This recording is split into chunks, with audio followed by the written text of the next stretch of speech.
ಮೊದಲೇ ಬಾರಿ ನಮ್ಮ ಚಾನಲ್ನ ನೋಡ್ತಾ ಇದ್ದರೆ ಹಾಯ್, ನಾನು ರೂಪಾ. ಹಾಗೂ ನೀವು ನೋಡ್ತಾ ಇದ್ದೀರಾ ನಮ್ಮ ಕನ್ನಡ ಚಾನಲ್ ಆದ ಸ್ಮಯ ಕಲಿಕೆ. ನೀವಿನ್ನೂ ನಮ್ಮ ಚಾನಲ್ಗೆ ಸಬ್ಸ್ಕ್ರೈಬ್ ಆಗಿಲ್ಲ ಅಂದರೆ ಈ ಕೂಡಲೇ ಸಬ್ಸ್ಕ್ರೈಬ್ ಮಾಡ್ಕೊಳ್ಳಿ. ಹಾಗೆ ಪಕ್ಕದಲ್ಲಿ ಕಾಣುವ ಬೆಲ್ ಐಕಾನ್ನ ಪ್ರೆಸ್ ಮಾಡಿ ಆಲ್ ಅಂತ ಟ್ಯಾಪ್ ಮಾಡೋದನ್ನು ಮರಿಬೇಡಿ. ಇವತ್ತಿನ ವಿಡಿಯೋದಲ್ಲಿ ಅಧಿಕ ಮಾಸದಲ್ಲಿ ಹೇಳುವಂಥ ಶ್ಲೋಕವನ್ನು ನಾನು ನಿಮಗೆ ತಿಳಿಸ್ತಾ ಇದ್ದೀನಿ. ಇನ್ನು ಅಧಿಕ ಮಾಸ ಯಾವಾಗ ಪ್ರಾರಂಭ ಆಗುತ್ತೆ, ಯಾವಾಗ ಮುಕ್ತಾಯ ಆಗುತ್ತೆ ಅಂತ ಆಲ್ರೆಡಿ ವಿಡಿಯೋ ಮಾಡಿ ಶೇರ್ ಮಾಡಿದ್ದೀನಿ. ಇನ್ನೂ ಆ ವಿಡಿಯೋನ ನೋಡಿಲ್ಲ ಅಂತಂದರೆ ಆ ವಿಡಿಯೋ ಲಿಂಕ್ನ ಡಿಸ್ಕ್ರಿಪ್ಷನ್ ಬಾಕ್ಸ್ನಲ್ಲೂ ಕೂಡ ಕೊಟ್ಟಿರ್ತೀನಿ, ಒಂದ್ಸಲಿ ಚೆಕ್ ಮಾಡಿ ನೋಡಿ. ಇನ್ನು ಅಧಿಕ ಮಾಸದಲ್ಲಿ ಈ ಒಂದು ಶ್ಲೋಕನ ಬೆಳಗ್ಗೆನೆ ಹೇಳ್ಕೋಬೇಕಾಗತ್ತೆ. ಇದನ್ನು ಸಂಜೆ ಹೇಳೋದಕ್ಕಾಗಲ್ಲ. ಬೆಳಗ್ಗೆನೆ ಪೂಜೆ ಮಾಡಿದಾದ್ಮೇಲೆ ಈ ಶ್ಲೋಕವನ್ನು 33 ಸಾರಿ ಹೇಳ್ಕೋಬೇಕು. ನಾವು ಏನಂತ ಸಂಕಲ್ಪ ಮಾಡ್ಕೋಬೇಕು ಅಂತ ನಿಮ್ಮ ಮನಸ್ಸಿನಲ್ಲಿ ಏನಿದೆ ಅದನ್ನು ನೀವು ಹೇಳಿಕೊಂಡು ಭಗವಂತನಲ್ಲಿ ಭಕ್ತಿಯಿಂದ ನಾನೇನೂ ಮಾಡ್ತಾ ಇಲ್ಲ, ಎಲ್ಲ ಭಗವಂತನ ಪ್ರೇರಣೆಯಿಂದ ನಾವು ಮಾಡ್ತಾ ಇದ್ದೀನಿ ಅಂತ ನಮ್ಮ ಚಿಂತನೆ ಇರಬೇಕು. ನಮ್ಮ ಮನಸ್ಸಿನಲ್ಲಿ ಅದೇ ಭಾವನೆ ಇರಬೇಕು. ನಮ್ಮೊಳಗಡೆ ಭಗವಂತ ಕೂತ್ಕೊಂಡು ಎಲ್ಲ ಒಂದು ಸಕಲ ಕಾರ್ಯಗಳನ್ನು, ಎಲ್ಲ ಶುಭ ಕಾರ್ಯಗಳನ್ನು ನಡೆಸ್ಕೊಡ್ತಾ ಇದ್ದಾನೆ.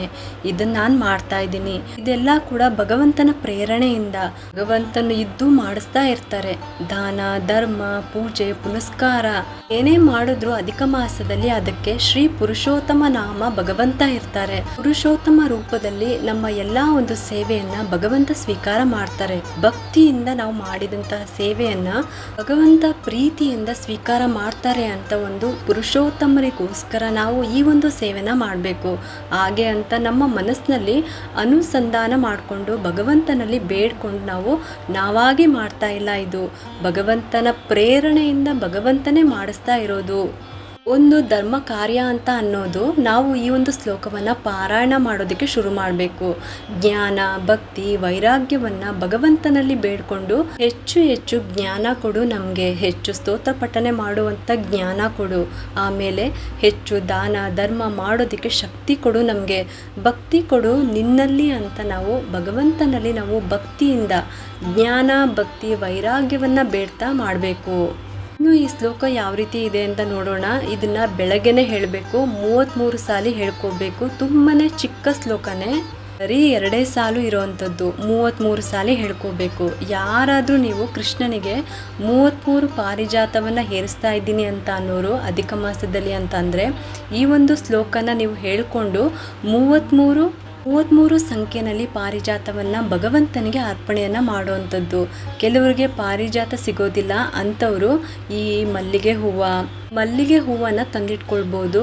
ದುಂಡು ಮಲ್ಲಿಗೆ ತಂದಿಟ್ಕೊಳ್ಬೋದು. ಈ ಸುಗಂಧರಾಜ ಸಿಕ್ಕಿದ್ರೆ ತಂದಿಟ್ಕೋಬೋದು, ಅದನ್ನು ಕೂಡ ಏರಿಸ್ಬೋದು.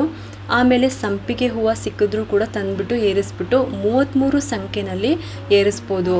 ಆದಷ್ಟು ಪರಿಮಳ ಭರಿತವಾದಂತಹ ಹೂಗಳನ್ನು ಏರಿಸಬೇಕು ಭಗವಂತನಿಗೆ. ಅದಕ್ಕೆ ನಾವು ಬಿಡಿಯಾಗಿ ಮಾಡಿಕೊಂಡು 33 ಸಂಖ್ಯೆಯಲ್ಲಿ ಎಣಿಸ್ಕೊಂಡು ಇಟ್ಕೊಂಡು ನೀವು ಅದನ್ನು ಭಗವಂತನಿಗೆ ಅರ್ಚನೆಯನ್ನು ಮಾಡ್ತಾ, ಕೃಷ್ಣನಿಗೆ ಆಗಿರ್ಬೋದು, ಭಗವಂತನ ಫೋಟೋ ಇದ್ದರೆ ಅದಕ್ಕೇ ಆಗಿರಲಿ 33 ಸಂಖ್ಯೆಯಲ್ಲಿ ಏರಿಸಿ ನೀವು ಹೇಳ್ಕೋಬೋದು. ಅದಕ್ಕೇ ನೀವು ಮಾಡ್ಕೋಬೋದು. ನಿಮಗೆ ಒಂದು ಲೆಕ್ಕನೂ ಕೂಡ ಸಿಗುತ್ತೆ. ಆಮೇಲೆ ಒಂದು ಸೇವೆ ಮಾಡುವಂಥ ಭಾಗ್ಯನೂ ಕೂಡ ಸಿಗುತ್ತೆ ಭಗವಂತನಿಗೆ. ಪುರುಷೋತ್ತಮನಾದಂತಹ ಭಗವಂತನನ್ನ ನಾವು ಈ ಒಂದು ಅಧಿಕ ಮಾಸದಲ್ಲಿ ಭಕ್ತಿಯಿಂದ ಪೂಜೆಯನ್ನು ಮಾಡ್ಕೋಬೇಕಾಗುತ್ತೆ. ನಮ್ಮ ಕಷ್ಟಗಳು ಎಲ್ಲ ಕೂಡ ಕಳೆಯುತ್ತೆ. ಹಂಗಾಗಿ ಈ ರೀತಿ ಎಲ್ಲರೂ ಕೂಡ ಪಾರಾಯಣ ಮಾಡಬೇಕು. ಇನ್ನು ಶ್ಲೋಕ ಯಾವ ರೀತಿ ಇದೆ ಅಂತ ಇವಾಗ ತಿಳ್ಕೊಳ್ಳೋಣ ಬನ್ನಿ. ಈ ಶ್ಲೋಕವನ್ನು ಬೆಳಗ್ಗೆ ಅಂದರೆ ಅಧಿಕ ಮಾಸದಲ್ಲಿ ಬೆಳಗ್ಗೆ ಹೊತ್ತು ಹೇಳ್ಕೊಳ್ಳುವಂಥದ್ದು. 33 ಸಾರಿ ಹೇಳುವಂಥದ್ದು. ತುಂಬಾನೇ ಸರಳವಾಗಿರುವಂಥ ಈ ಶ್ಲೋಕ ಇದು. ಬರೀ 2 ಸಾಲು ಅಷ್ಟೇನೆ. ಗೋವರ್ಧನಧರಂ ವಂದೇ ಗೋಪಾಲಂ ಗೋಪರೂಪಿಣಂ ಗೋಕುಲೋತ್ಸವ ಮಿಷಾನಂ ಗೋವಿಂದಂ ಗೋಪಿಕಾ ಪ್ರಿಯಂ. ತುಂಬಾನೇ ಸರಳವಾದಂತಹ ಶ್ಲೋಕ. ಎಲ್ಲರೂ ಕೂಡ ಹೇಳ್ಕೊಳ್ಳಿ ಈ ಶ್ಲೋಕವನ್ನು. ಈ ಒಂದು ಉಪಯುಕ್ತ ಮಾಹಿತಿ ನಿಮ್ಗೆ ಇಷ್ಟ ಆಗಿದೆ ಅಂತ ನಾನು ಭಾವಿಸ್ತಾ ಈ ವಿಡಿಯೋನ ಮುಗಿಸ್ತಾ ಇದ್ದೀನಿ. ಈ ವಿಡಿಯೋ ಏನಾದರೂ ನಿಮ್ಗೆ ಇಷ್ಟ ಆಗಿದ್ರೆ ಒಂದು ಲೈಕ್ ಮಾಡಿ, ಶೇರ್ ಮಾಡಿ ಮತ್ತು ಸಬ್ಸ್ಕ್ರೈಬ್ ಮಾಡಲು ಮರಿಬೇಡಿ. ಯಾಕಂದರೆ ನೀವು ಮಾಡೋ ಒಂದು ಸಬ್ಸ್ಕ್ರೈಬಿಂದ ನಮ್ಮಂತಹ ಸಣ್ಣ ಚಾನಲ್ಸ್ಗೆ ಒಂದು ಸಪೋರ್ಟ್ ಮಾಡ್ದಂಗೆ ಆಗುತ್ತೆ. ಮತ್ತೆ ಸಿಗ್ತೀನಿ ಮುಂದಿನ ಹೊಸ ವಿಡಿಯೋದೊಂದಿಗೆ ಅಂತ ಹೇಳ್ತಾ ಈ ವಿಡಿಯೋನ ಮುಗಿಸ್ತಾ ಇದ್ದೀನಿ. ಸರ್ವೇ ಜನ ಸುಖಿನೋ ಭವಂತು.